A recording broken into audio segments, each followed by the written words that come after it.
Welcome. My name is Austin. And my name is Hannah, and we are here to tell you about what happened on November 25th throughout history. We first start in the 1700s. On November 25th, the last British soldiers leave New York in 1783. Months after the Treaty of Paris, the last British soldiers finally give up New York to the Patriots. The British had originally taken control of the city after the Revolutionary War. The U.S. was given the city back and it became the nation's capital, later by Philadelphia and then Washington, D.C. Now let's take a look at what happened on November 25th in the 1800s. In 1817, the first sword-swallowing act in New York City occurred. Somehow, this inspired the mayor of New York to create a Be Extra Nice to Your Life Day. Delmonico's, a popular New York City restaurant, starts providing meals of soup, steak, coffee, and half a pie for just 12 cents in 1834. In 1863, the Union beat the Confederate soldiers at the Battle of Missionary Ridge during the Civil War. In 1864, the Confederate plot to burn New York City failed. A plot led by the name of Jacob Thompson and around 8 other Confederate operatives attempted to burn the city of New York. However, most of the fires either didn't start or were quickly stopped by the fire department. In 1876, the U.S. government promises to retaliate against the attack on Little Bismarck. In 1884, a man in St. Louis by the name of John B. Meinberg patents evaporated mud. Now, we'll look at the events that happened on November 25th in the 1900s. In 1908, Dorando Pietri from Italy beats Johnny Hayes from the U.S. in the Madison Square Garden Marathon by a margin of 60 yards. In 1918, the German commander in East Africa surrendered during World War I. In 1920, the first Thanksgiving Day parade occurs. Just 2 years later, on November 25th, 1922, Howard Carter discovered King Tut's tomb. In 1947, the song Rudolph the Red-Nosed Reindeer first appears on the charts.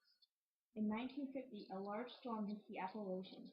It is appropriately named the Great Appalachian Storm and caused over 300 deaths.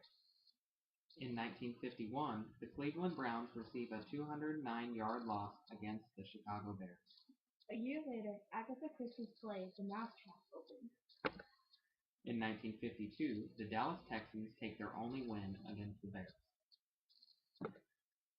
In 1957, President Eisenhower suffers a stroke on November 21st. In 1963, JFK's funeral takes place on this day in history. In 1973, the speed limit is reduced from 70 to 55. In 1974, Nick Drake died of a drug overdose. In 1980, the famous Sugar Ray takes back his title. He won over Roberto Duran during the fight called the No Moss Fight.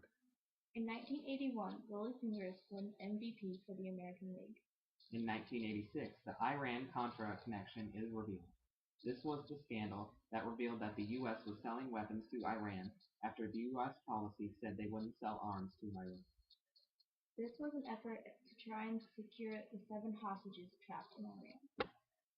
In 1990, the floating bridge on Lake Washington sinks into the lake.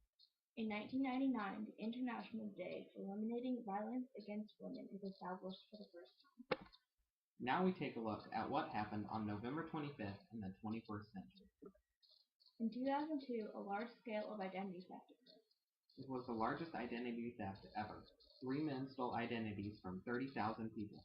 They allegedly sold passwords to online credit reports, which were obtained by an employee. In 2008, the Federal Reserve announced that they will inject another $800 billion into the U.S. economy to try and jumpstart it back up again. In 2009, the WikiLeaks company published the confidential records of the 9/11 attack.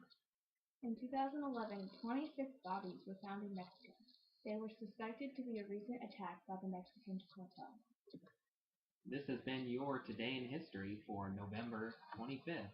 I'm Austin. And I'm Hannah, and this is us signing off.